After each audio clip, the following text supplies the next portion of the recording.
Toward the fading end of the Civil War era, when the land still smelled of gunpowder and dried horse sweat, Texas stretched out like an enormous, weather-beaten canvas. The plains were painted in shades of burnt orange and dusty gold, where the winds dragged sand across the earth like a slow, tired sigh.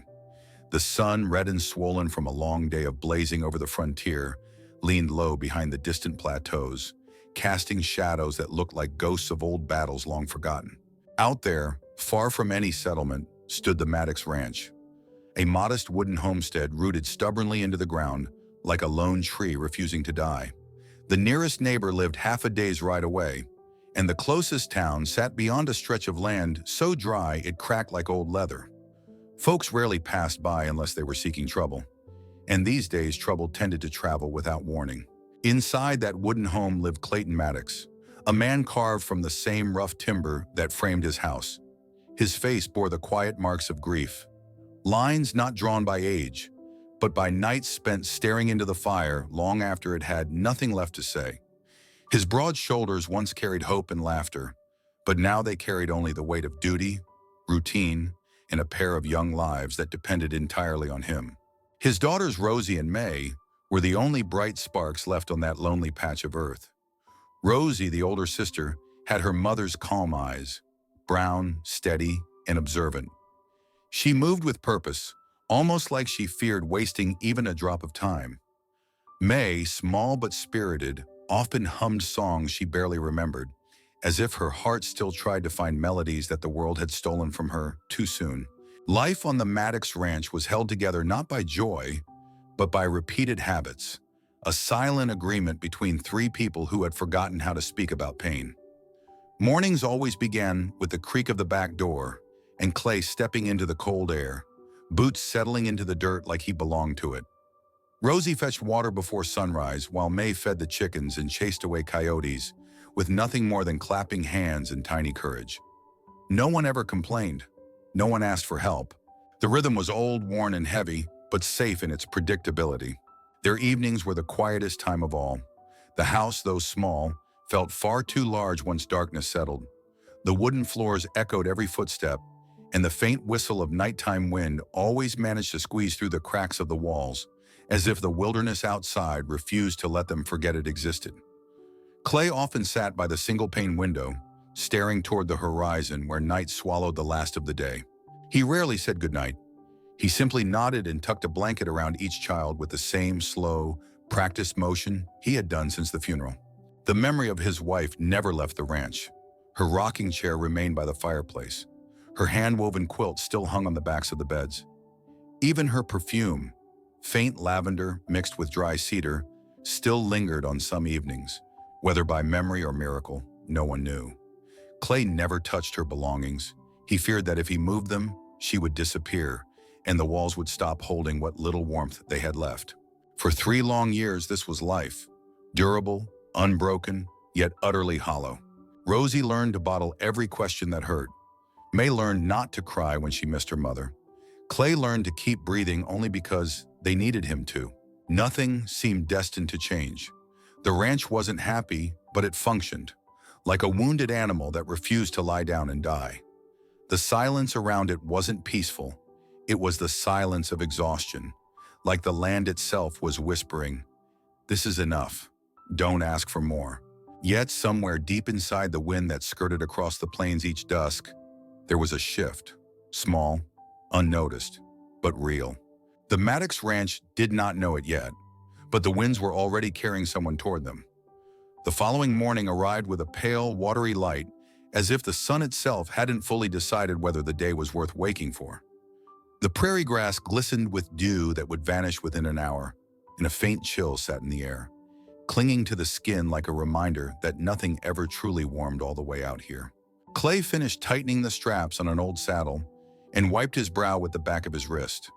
The ranch needed dried herbs for winter medicine and berries for jam, one of the few things that still made May smile. So he instructed his daughters to collect what they could near the canyon ridge before noon. Rosie tied a small cloth pouch around her waist and slung a water gourd over her shoulder. May, barefoot and always curious, skipped ahead with an eager spark that only children untouched by bitter experience could carry. Clay watched them go, waiting until they were out of sight before allowing worry to slip into his expression. The frontier raised strong children, but it also snatched them away quickly if caution ever slipped. The trail leading to the canyon was narrow and dusty, cutting through tall mesquite shrubs and clusters of sagebrush that danced with the wind. Rosie moved steadily, scanning for ripe juniper berries and the white flowers used for fevers, while May trailed behind, humming a tune half remembered from nights by the fire. Every few minutes, Rosie called May back to stay close, and every few minutes, May promised she would. When they reached the ridge, the wind picked up, colder, sharper, almost unfriendly. The canyon gaped below them like the jaw of the earth, its red stone walls falling straight down into shadows that swallowed sound. Rosie crouched near a bush heavy with fruit, her fingers quick and gentle as she plucked each berry without bruising it. May wandered a few steps farther, kneeling to gather wild mint sprouting between rocks still damp from last night's drizzle. Then it came, a sound that didn't belong to wind, nor animal, nor anything they had been taught to ignore. It was faint, stretched thin, like someone calling from beneath a blanket of dirt. A fragile cry that seemed to tremble rather than echo. May froze first, her small hands hovering midair. Rosie lifted her head slowly, eyes narrowing as she tried to determine whether her ears were tricking her. In a place like this, isolated, merciless, imagination could be as dangerous as rattlesnakes. They listened harder. There it was again. Not a howl, not a coyote scream, not a man cursing fate. It carried pain, but also something soft, pleading. May's lip quivered. "Rosie, someone's down there." Rosie swallowed hard. Her father had always warned that the canyon held more secrets than the living needed to know.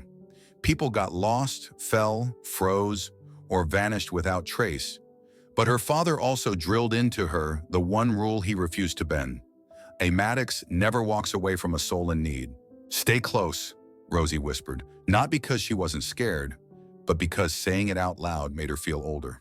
They followed the broken echo sound to a steep slope, where loose rocks and old roots created a crude path downward.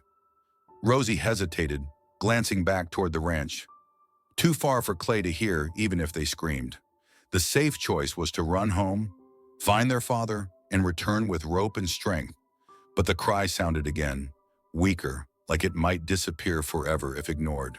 "May, don't move unless I tell you," Rosie said, attempting bravery she barely felt.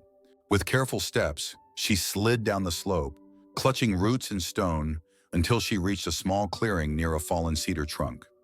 There, half buried under mud and tangled weeds, lay the source of the voice. A woman, native, barely breathing. Her long black hair was matted with dirt, mixed with dry grass and streaks of darkened blood. Her clothes, deerskin and hand-woven thread, were torn and soaked. One leg was twisted unnaturally, and her hands bore cuts as if she had crawled until she could no longer move. Rosie gasped softly, a sound caught between horror and heartbreak. The woman's eyes fluttered open, revealing deep, dark irises clouded with pain, but burning with a faint warrior fire. Her lips parted, whispering something neither child understood. May scrambled down to join Rosie despite orders, tears welling up. "We can't leave her. She'll die if we do." Fear struck Rosie's stomach like a hammer. Her father always said helping could save a life or end their own. But in that canyon wind, with death crouching inches away, Rosie made her choice. "We take her home." Rosie didn't know how she found the strength, and May didn't know how she found the courage. But the two sisters, small, trembling, and barefoot against sharp earth, managed to lift the stranger's arms across their shoulders. The woman's weight felt heavier than bone and flesh, as if the land itself clung to her, refusing to release what it already assumed belonged to the dead. Every step sent loose rocks sliding and scraping down the canyon, yet neither girl turned back or paused long enough to rethink the impossible choice they had already made. The woman groaned softly, her breath wet and uneven, and Rosie held tighter, whispering, "Don't fall asleep. We're almost there. Don't leave us yet." May, swallowing tears, kept repeating, "Just hold on. Hold on." The climb from the canyon to flat ground took far longer than it should have. Rosie's knees were scrapped raw, and May's small arms shook violently under the strain. But the Maddox girls were frontier-born, Hardship did not frighten them nearly as much as the thought of abandoning a soul in need. When at last they reached the open prairie, the long trail back to the ranch looked endless, stretching under a sky that seemed far too big for two little girls to walk beneath with a life hanging between them. But they walked anyway.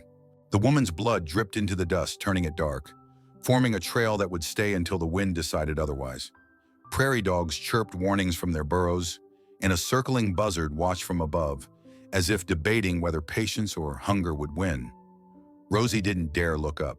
She kept her eyes forward, jaw clenched, body leaning into the weight she refused to drop. May no longer hummed. She had grown silent, focused, near fierce. As they neared the final rise where the ranch came into view, the front door swung open with a hard thud. Clay stood framed by fading daylight, his eyes narrowing instantly at the sight of three figures stumbling along the road. His hand moved to the Colt holster on his belt, not out of cruelty, but out of instinct that had been carved into every man who survived the frontier. He stepped forward with measured pace, boots crunching against gravel, face stern as thunder rolling in. When he finally recognized his daughter's worn expressions, his breath hitched, not in relief, but dread. Something was terribly wrong. He called out, "Rosie! May! Stop right there!" The girls staggered but didn't drop their burden. Rosie mustered enough voice to cry back, "Pa, she's dying!" Clay drew closer, eyes sweeping the wounded woman. Her clothes, her skin tone, the beaded necklace that clung to her throat. Everything screamed Apache, a people both feared and misunderstood by settlers. The wind grew still, as if the land itself paused to see which side of himself the widower would listen to, the hardened survivor, or the man his wife once loved. For a long moment, Clay didn't move. His fingers hovered near his gun, his jaw tightened. His thoughts tore between danger and duty. Then he caught sight of May's tiny hands slipping from exhaustion, and of Rosie's lips turning pale from strain. He saw fear, yes, but also conviction, something he hadn't seen in those eyes since their mother's funeral. And just like that, instinct lost. Clay rushed forward, sliding his arms beneath the woman and lifting her with ease. She weighed nothing compared to the grief he carried daily. Without another word, he hurried into the house. Rosie and May stumbled behind him, gasping with relief. Inside, Clay kicked the bedroom door open, the bedroom that still smelled faintly of lavender and warm bread. The room he'd refused to enter at night because it hurt too much. The blankets were still neatly folded, her quilt still resting at the foot of the bed, untouched since the burial. He hesitated only a heartbeat before laying the stranger atop the mattress. A stranger now lay where his wife once dreamed.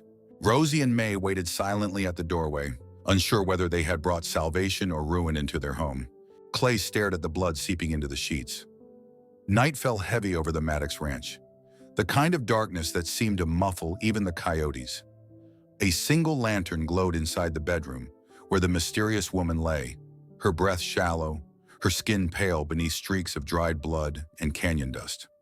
Clay sat in a wooden chair pulled close to the bed, elbows on his knees, eyes fixed on her face. He wasn't a man who trusted easily. Loss had carved that lesson deep, but he was not made of stone either, no matter how hard the world tried to make him one. The woman drifted in and out of consciousness for hours, muttering strange words Clay couldn't understand. Rosie and May curled up on the floor nearby, too worried to sleep in their own room. Clay had cleaned the woman's wounds as best he could using boiled water, strips of torn cloth, and salve left over from the days when his wife still ran the home with soft hands and quiet singing. Memories scratched at him whenever he opened that old medicine tin, but he forced himself to keep moving. Close to dawn, the stranger stirred. Her eyes opened slowly, not wide, not frightened, but cautious, like someone who had learned pain was always near. Clay leaned forward. Her lips cracked as she whispered only one word. Lohana. The name hung in the air like smoke, unfamiliar yet powerful. Clay repeated it under his breath, testing how it felt in his mouth. Lohana. The woman stared at him, trying to determine whether she was safe or simply lucky not to be dead yet. Clay didn't speak further. Words weren't needed. He pointed gently toward the water cup and she blinked once. Approval or request, he wasn't sure. He helped her drink slowly, careful not to cause her further pain.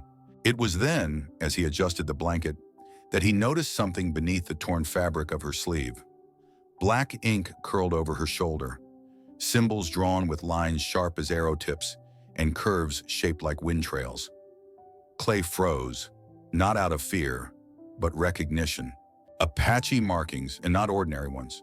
These were warrior bloodline symbols, carried only by descendants of protectors, strategists, and those sworn to defend their people at any cost. A dozen thoughts flooded Clay's mind.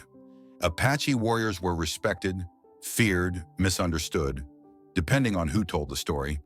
He wasn't blind to the bloodshed on both sides, nor naive to the dangers of harboring someone tied to that world. But he wasn't the kind of man to measure a soul by ink alone. He gently pulled the blanket back over her shoulder, as if sealing a secret rather than discovering one. When morning rose, Rosie and May awoke with stiff necks and hopeful eyes. The moment they saw the woman still breathing, they hurried to her side, whispering greetings as if she were a long-lost sister, rather than an unknown stranger. Lohana watched them in silence, her gaze softening, just slightly, when May placed a cup of broth near her hand. Days passed and life at the ranch shifted its rhythm. Rosie tended to Lohana's fever with cloths dipped in creek water cooled by the night. May brushed her long dark hair gently, avoiding tender spots, humming the lullabies she wished someone still sang to her. Lohana never asked why they cared. Children did not need reasons to show heart. Clay continued to monitor everything from a silent distance. He brought wood for the fire, boiled water, hunted small game, and checked the perimeter of the property twice a day. His eyes were always alert, scanning for footprints or uninvited riders.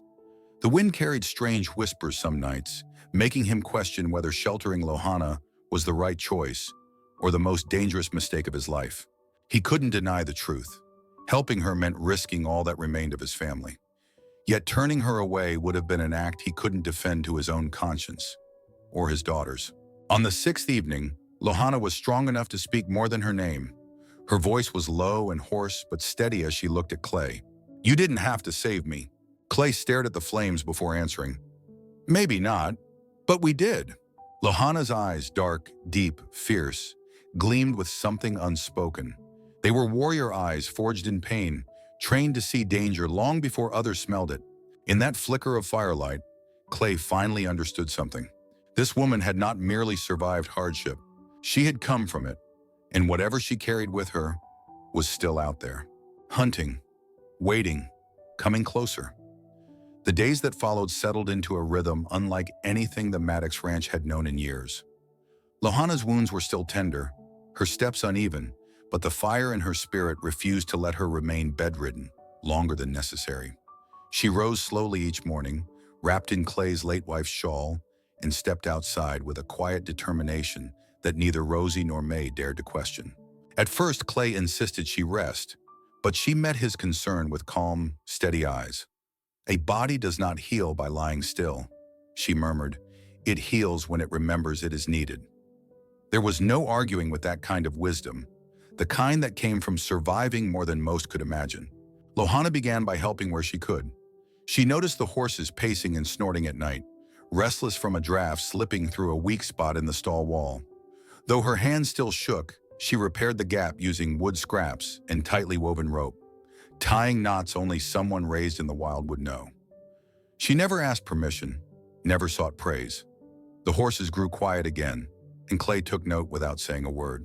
The next day, she gathered loose straw and stacked it properly in the shed, where rain could no longer spoil it. She tested the perimeter fence by running her fingers across each post, listening to the hollow sound when one had rotted through. Clay saw her at work, hammering in replacement stakes while leaning heavily on one good leg. He wanted to tell her it wasn't her burden, but the words stuck behind the feeling that she belonged in the rhythm of the ranch, not beside it. Lohana also inspected the water trough, examining both source and runoff. Pointing toward the distant hills, she explained to the girls that if the water ever turned murky, it meant the upstream soil had been disturbed, possibly by animals or something worse. It was the kind of knowledge no book on the frontier ever wrote down. But the truest change came in the way she taught Rosie and May. Out on the field, she knelt between them, closed her eyes and instructed, "Listen not for the loudest sound, but for the sound trying hardest to hide." They practiced hearing the difference between wind brushing grass, wind bending trees, and wind warning of movement deeper in the brush. She taught them how to study tracks, not by size alone, but by rhythm. A rabbit hopped lightly, but a fox left hesitant prints, pausing every few strides to smell the air. A large cat walked straight with intent, while a hungry wolf dragged its claws slightly. Rosie soaked it in with quiet focus. May absorbed it like it was part of her nature. At night, when the prairie winds grew cold and unsettled, Lohana hummed low melodies in a language neither girl knew. They weren't lullabies exactly, but prayers, songs meant to keep courage alive when the dark closed in. The girls listened with wide eyes, feeling strangely safer. Where Rosie once doubted herself, she now stood straighter, observing details before acting. Where May had been impulsive, she now sensed danger before it revealed itself. Clay watched these changes quietly from afar. Leaning against a porch beam, arms crossed, he studied the way his daughters' faces shifted from childlike fear to quiet readiness. He saw how Lohana guided without raising her voice, how she planted strength instead of comfort, how she carried respect for nature without trying to tame it. Something in him, long dormant, stirred, like an ember remembering it had once been flame. One evening, Rosie and May brought Lohana a hand-picked bouquet of sage and tiny yellow prairie flowers. Rosie spoke softly, almost shyly. "We like learning from you. You don't treat us like we're too small to understand things." Lohana placed a hand gently on each girl's cheek. "Children become strong only when someone trusts them to be." From the doorway, Clay heard those words. They struck deeper than he expected. He realized his daughters weren't merely surviving anymore. They were growing. And for the first time in years, he felt something unfamiliar drifting through the ranch. Not sorrow, not silence, but a pulse, a quiet heartbeat of family returning. By late summer, the Maddox ranch looked stronger than it ever had since the days before grief hollowed its halls. The horses slept peacefully in their stalls again. The fences stood straighter, and even the wind seemed to show respect as it passed by. Clay began rising each morning with a sense of purpose rather than reluctant duty, though he still never allowed himself to acknowledge it out loud. But peace on the frontier was never anything more than a borrowed moment, and the land had its own way of warning those who paid attention. It happened one silent morning after sunrise. Clay headed to the barn with a bucket of feed, expecting routine, the comforting rhythm he'd finally learned to accept again. However, when he rounded the corner near the corral, his boots stopped dead in the dirt. There, next to the horse stall, lay a row of hoof prints unlike any he recognized. They were deeper than the prints of local ranchers' horses, heavier, sharper at the toe, and spaced farther apart, meaning the rider hadn't been leisurely passing by. He was moving fast. Clay knelt down, brushing his fingers across the edges. The ground was still damp from dew, meaning the tracks were fresh, hours old at most. Another detail chilled him. The tracks did not continue in a straight line. They stopped, circled, doubled back, and disappeared near the creek bed, as if the rider wanted someone to think he rode away, but didn't. Clay stood slowly, eyes narrowing toward the horizon. He felt something deep inside his bones, an instinct he hadn't listened to since the war. Someone had been watching them. He brought Lohana out to see for herself. The moment she saw the prints, her face changed, not with panic, but with recognition, like someone hearing the voice of a nightmare they had long prayed would never return. She crouched low, studying the earth, then lifted her head to the wind. Her nostrils flared slightly and she turned her eyes toward the distant mesquite trees, tracking not with sight, but memory. Her voice was low, steady, and heavy as stone. "Those are not hunters of animals, they are hunters of people." Clay felt the air tighten between them. "You know who they are?" Lohana didn't answer right away. Instead, she touched one of the prints with 2 fingers, then drifted her hand to trace faint marks in the dirt. Boot prints, overlapping each other, partially erased on purpose. They ride with wrapped hooves so the sound carries less. They never approach from the wind's front, they stalk from cover, and they always circle first to test fear. She paused. "This is their way." Clay's breath hardened. "Who?" Silence hung long enough to hurt. Finally, Lohana stood, shoulders stiff, though her legs still pained her. She faced him with eyes that looked older than her years, eyes that had seen death without screaming. "My people were not taken by soldiers or settlers," she began. They were taken by a group of men who trade flesh for gold. They trade guns for power, children for profit, and blood for reputation. They carry no flag, no honor, no homeland, only greed. She swallowed hard, and for the first time since she arrived, tears glazed her eyes. Not falling, but held back by something stronger than sorrow. Rage. They slaughtered my family. They chased every survivor like hunters track wounded wolves. I ran for days until I could no longer run at all. May and Rosie, who had quietly stepped into earshot, froze with terror spreading across their faces. Clay's jaw clenched, hands balling into fists instinctively. "So," he murmured, "they're not gone yet." Lahana stared toward the tree line where the prince vanished. "No, they follow what they believe is unfinished business. They do not forgive escape." Clay felt his ribs tighten with a sensation he had tried to push away for years. Fear of losing family. Not again. Not while breath still lived in him. He looked back at his daughters, standing small and fragile against the empty sky, and something inside him shifted from caution to resolve. "Then we prepare," Clay said. Lahana met his gaze as equal, not guest, not burden, not stranger. "The wind carries warning before danger," she whispered. And somewhere beyond the hills, danger was already listening. The wind changed that night. Not colder, not louder, just different. It no longer howled, and it no longer drifted. It simply waited, as if the land itself sensed blood on the horizon. A pale, thin moon hung above the Maddox ranch, casting long shadows that moved like restless spirits across the barn and corral. Rosie and May slept in the locked cellar beneath the floorboards. Clay had tucked them in gently but firmly, telling them to listen for nothing and pray for dawn. Clay stood at the window, his rifle laid across his arms like a final promise rather than a weapon. His hands were steady, but his heart beat like hooves inside his chest. Beside him, Lohana prepared silently, gathering the arrows she had carved from broken fence posts, their tips sharpened against the grindstone behind the barn. She moved with a limp, but her eyes held no trace of weakness, only resolve. Neither spoke. Words would have been wasteful on a night when even the wind refused to break the silence. Then it came. At first, a faint rhythmic tremor, almost like distant thunder. But thunder didn't come in sets of 4, evenly spaced, pounding against the earth with the same cold cadence as war drums. Clay tilted his head. Lohana closed her eyes. Horses. Not one, not two, many. Their riders did not shout. They did not whistle. They approached like executioners, confident in the fear they carried with them. When the riders came close enough to be seen through the moonlight, Clay counted 6 dark silhouettes, faces covered, guns strapped, bodies riding upright with a predator's posture. Clay cocked his rifle and whispered, "It's time." Lohana positioned herself by the barn wall, half covered in shadow. She whispered something into the night, not a prayer for safety, but for strength. She was not asking to live. She was asking to finish something. The riders spread out in formation, encircling the ranch with quiet precision. One of them stepped forward, holding a lantern that glowed with a sickly yellow flame. He spoke with a voice that smiled, though his lips did not. "Bring out what's ours, cowboy." Clay stepped onto the porch, rifle raised, the boards creaking softly under his boots. "Nobody here belongs to you." The man chuckled, a cold, humorless sound. "You think charity makes you a hero? It only makes you a fool with something we want."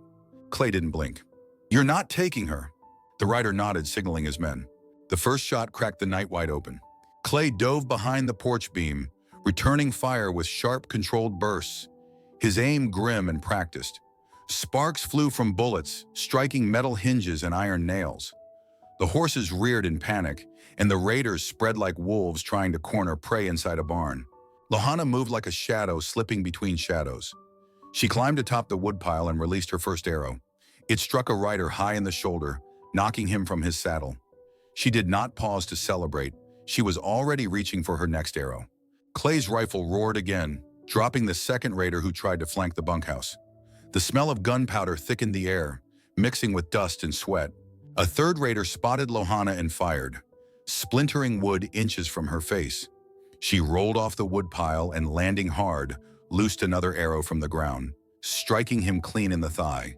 He screamed, collapsing.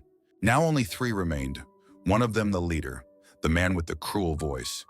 He dismounted, walking slowly like someone who enjoyed proximity to death. "You two fight well," he said darkly, "but no one fights forever." Lohana's eyes sharpened. She lifted her final arrow, holding it like fate itself. Clay fired, missed by inches, his rifle empty. The leader cocked his revolver, aiming straight for Lohana's chest. Clay stepped forward, ready to shield her, ready to die if that was the price. But Lohana struck first. She released her last arrow with a calm, lethal exhale. It cut through the moonlit air and pierced the leader's heart, embedding deep before he even understood he'd been beaten. His gun slipped from his hand, and he fell to his knees before collapsing face first into the dirt. The remaining raiders stared in disbelief, then fled into the darkness, too terrified to look back. Silence flooded back into the land. Not peace, not safety, just a silence that admitted tonight death did not win. And the wind finally exhaled. The gunfire faded into the night like a memory refusing to echo. The land grew still again, the prairie wind crawling back across the ground, as if afraid to disturb what remained. The moonlight cast a pale wash over the ranch, revealing fallen bodies, scattered shell casings, hoof prints torn into the dirt, and blood mixing with dust like paint on unfinished canvas. When the last raider disappeared into the darkness, Clay lowered his rifle slowly, his breathing uneven, not from fear, but because pain finally caught up to him. His hand pressed against his ribs where the bullet had grazed him. The fabric beneath his fingers grew warm and wet. For a moment, he tried to stay upright, but the strength he'd borrowed from adrenaline snapped like a rope stretched too tight. His knees buckled and he dropped to the ground. "Clay!" Lohana rushed to him, stumbling as exhaustion and injury tugged at her body. She knelt beside him, one hand gripping his shoulder, the other trying to keep pressure on his wound. Clay didn't speak at first, his jaw clenched, his breath sharp. He hated the feeling of being on the ground more than the pain itself. "Don't touch the bullet," he muttered, though she already knew better. Lohana's eyes flicked to the wound, immediately reading its severity. The shot hadn't penetrated deep, but it was enough to bleed dangerously if ignored. She tore a strip from her own sleeve and wrapped it tightly around his ribs, hands steady though her heart raced. "Stay with me," she said quietly. Clay forced a crooked smile. "I ain't going anywhere." Rosie and May, having heard the last gunshot, crawled out of the cellar hatch and ran toward them with terrified cries. Their bare feet slapped the dirt as they threw themselves beside their father, tears spilling faster than words. Rosie clung to his arm while May buried her face in his chest, sobbing so hard she hiccuped. "Pa, don't die, please don't die," May cried, her voice cracked and desperate. Clay pulled in a shaky breath, managing to lift an arm and place it around both girls. "I'm right here. I ain't leaving you," he whispered, though the effort made him wince. Rosie looked up at Lohana with pleading eyes. "Please fix him. Please." Lohana felt the weight of that request like a stone crushing her chest. She nodded slowly, but her vision wavered, not from injury, but guilt. The voices inside her screamed that she was the one who brought death to their door. She was the storm that had marched across their peaceful land. "I shouldn't have stayed," she whispered under her breath, believing no one heard. But Clay did. He lifted his head slightly, his eyes sharp despite the pain. "Don't say that," he growled softly. Lohana looked away, voice trembling for the first time since the canyon. "Your daughters could have died. You could have died. Every breath I've taken here has put you all in danger." Rosie and May turned toward her, shocked, almost offended by the idea. "We found you," Rosie cried. "You didn't bring danger. We brought you home." Lohana's throat tightened, but she shook her head. "If I had died in that canyon, those men would have stopped. They would not have followed your tracks or found your home.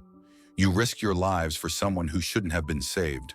Clay pushed against the ground, teeth gritted, trying to sit up. "Look at me, Lohana," he demanded, voice low but firm. She hesitated, then met his gaze. "If we had to decide again," he said, "we'd make the same choice. Every single time." Lohana stared at him, breath caught. Clay continued, eyes burning with sincerity strong enough to silence the night. "We don't regret saving a life here. Not now, not ever." The words struck Lohana harder than any wound she'd ever taken. She lowered her eyes, tears finally breaking through. Not tears of weakness, but of release, like something heavy had finally slid from her shoulders and shattered on the dirt. For a long moment, no one spoke. The only sound was the whimper of the wind drifting past the barn, carrying with it the smell of gunpowder and the quiet truth that something had changed permanently. Not just for Lohanna, but for the Maddox family too. Clay leaned back, breath steadier, and whispered, "Let's get inside. Tomorrow's coming." Lohanna nodded and helped him up, Rosie and May supporting his other side. Together, wounded but unbroken, they crossed the threshold into the house, leaving the battlefield behind. Outside, beneath the pale moon, the ranch was no longer silent. It felt alive. The morning after the battle carried a different kind of silence than any the ranch had known before. Not the silence of grief, nor the silence of fear.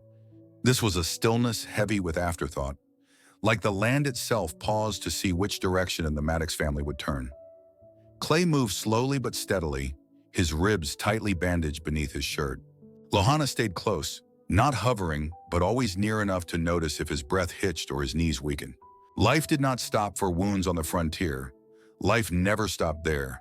The land insisted you get up. So they did. Within days, Lohanna returned to her quiet labor, not out of obligation, but purpose. She repaired the barn latch with stronger knots, reinforced the fence posts using sapling roots she boiled and braided, and replaced the worn leather straps on the horse tack using hide softened over the fire. Clay worked beside her when he could, slower than usual, but with a steadiness that made her respect deepen. They spoke only when needed, yet somehow in the space between words, understanding grew. One afternoon after gathering herbs near the creek, Lohanna paused at a small patch of untouched land just beyond the cabin. She stood motionless for a long time, gazing at the soil as if it whispered something only she could hear. When Clay approached, curious, she traced a thin line in the earth with her finger. "This ground is good," she said softly. "It can grow healing if we let it." That evening, she began clearing the area, breaking soil with a handmade wooden hoe and mixing ash into the dirt for richness. Rosie and May rushed outside, eager to help even without knowing the full purpose. Lohanna guided them gently. "Not too deep. Roots must breathe," she said. Together they planted sage, wild mint, yarrow, sweetgrass, and a handful of seeds she carried with her since before the canyon, protected inside a small leather pouch she never spoke about.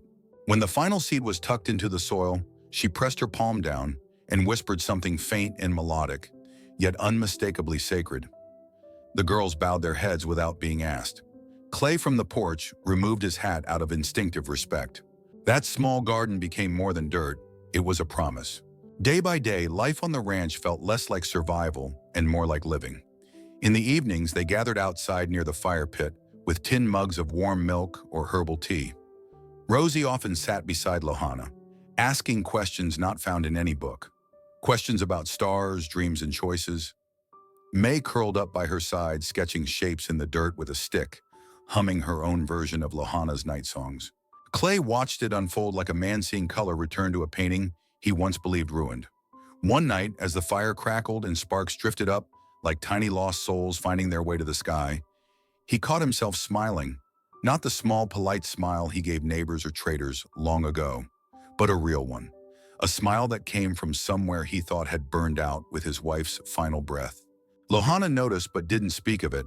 Instead, she offered him a cup of warm sage tea. Their eyes met for a moment, not long, not dramatic, but long enough to say, "We are not strangers anymore." Rosie leaned toward May and whispered, voice full of innocent certainty, "Pa smiles more when she's here." May nodded, not missing a beat. "That means she's supposed to stay."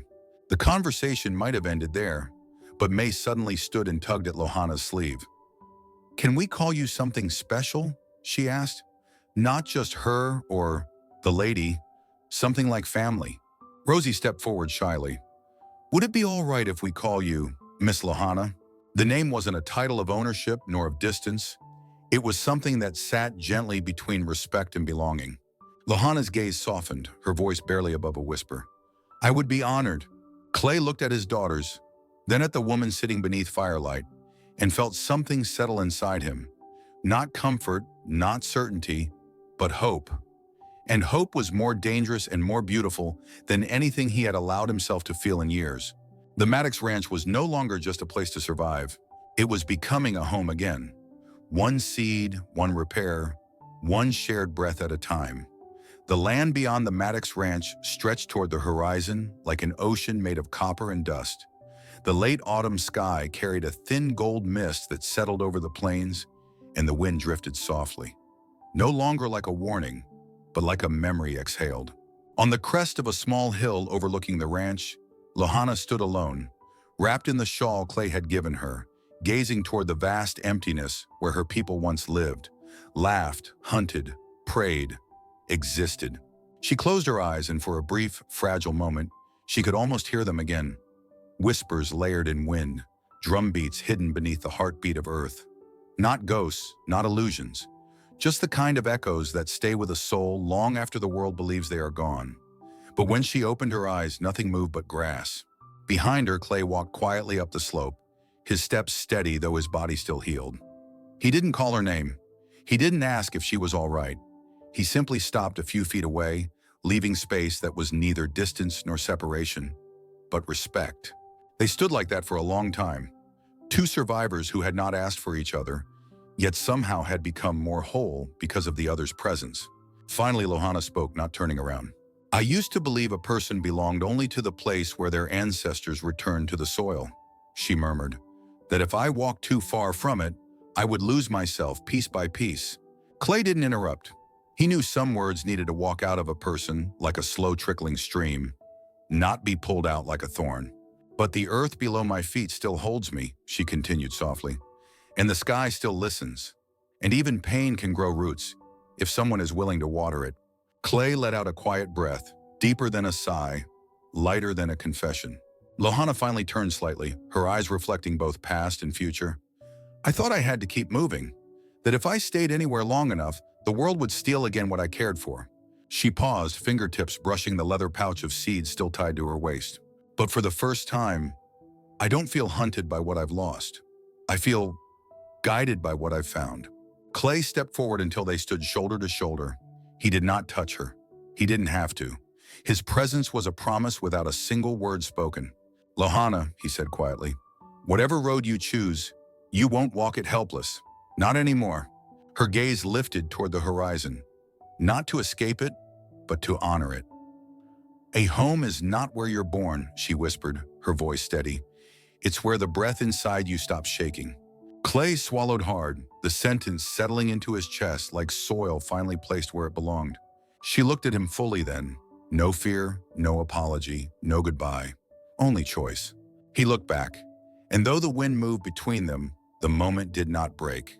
Without deciding for each other, they turned and walked down the hill side by side, not bound by expectation, but by understanding. As they neared the house, Rosie and May appeared on the porch, waving wildly, faces lit with hope rather than worry. Inside, the fireplace crackled, throwing warm amber light across the cabin walls.